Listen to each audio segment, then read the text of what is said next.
change the world? Start off by making your bed. If you make your bed every morning, you will have accomplished the first task of the day. It will give you a small sense of pride, and it will encourage you to do another task, and another, and another. And by the end of the day, that one task completed will have turned into many tasks completed. Making your bed will also reinforce the fact that the little things in life matter. If you can't do the little things right, you'll never be able to do the big things right. And if by chance you have a miserable day, you will come home to a bed that is made, that you made. And a made bed gives you encouragement that tomorrow will be better. To pass SEAL training, there are a series of long swims that must be completed. One is the night swim. Before the swim, the instructors joyfully brief the students on all the species of sharks that inhabit the waters off San Clemente. They assure you, however, that no student has ever been eaten by a shark, at least not that they can remember. But you are also taught that if a shark begins to circle your position, stand your ground. Do not swim away. Do not act afraid. And if the shark, hungry for a midnight snack, darts towards you, then summons up all your strength and punch him in the snout, and he will turn and swim away. There are a lot of sharks in the world. If you hope to complete the swim, you will have to deal with them. So if you want to change the world, don't back down from the sharks.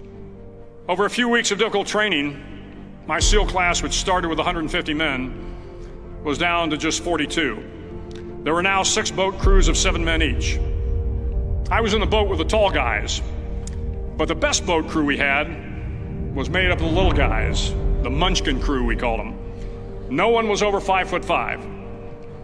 The Munchkin boat crew had 1 American Indian, 1 African American, 1 Polish American, 1 Greek American, 1 Italian American, and 2 tough kids from the Midwest. They out-paddled, outran, and outswam all the other boat crews. The big men in the other boat crews would always make good-natured fun of the tiny little flippers the Munchkins put on their tiny little feet prior to every swim. But somehow these little guys from every corner of the nation and the world always had the last laugh, swimming faster than everyone and reaching the shore long before the rest of us. SEAL training was a great equalizer. Nothing mattered but your will to succeed, not your color, not your ethnic background, not your education, not your social status. If you want to change the world, measure a person by the size of their heart, not by the size of their flippers. The 9th week of training is referred to as Hell Week.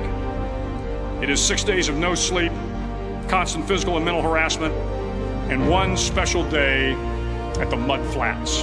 The Mud Flats are an area between San Diego and Tijuana where the water runs off and creates the Tijuana Sloughs, a swampy patch of terrain where the mud will engulf you. It is on Wednesday of Hell Week that you paddle down to the Mud Flats and spend the next 15 hours trying to survive this freezing cold, the howling wind, and the incessant pressure to quit from the instructors.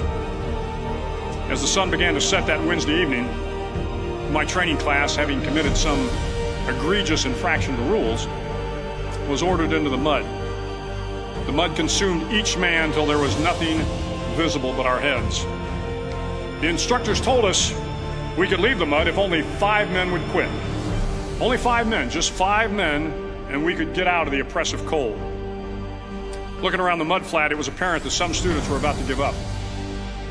It was still over 8 hours till the sun came up. 8 more hours of bone-chilling cold.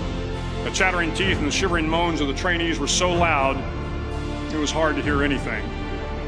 And then one voice began to echo through the night. One voice raised in song. The song was terribly out of tune, but sung with great enthusiasm. One voice became 2, and 2 became 3, and before long, everyone in the class was singing.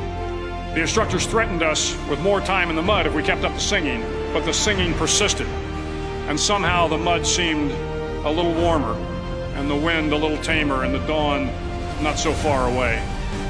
If I have learned anything in my time traveling the world, it is the power of hope. The power of one person, a Washington, a Lincoln, King, Mandela, and even a young girl from Pakistan, Malala. One person can change the world by giving people hope. So if you want to change the world, start each day with a task completed. Find someone to help you through life. Respect everyone. Know that life is not fair and that you will fail often.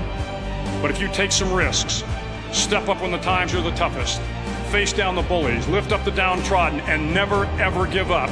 If you do these things, the next generation and the generations that follow will live in a world far better than the one we have today.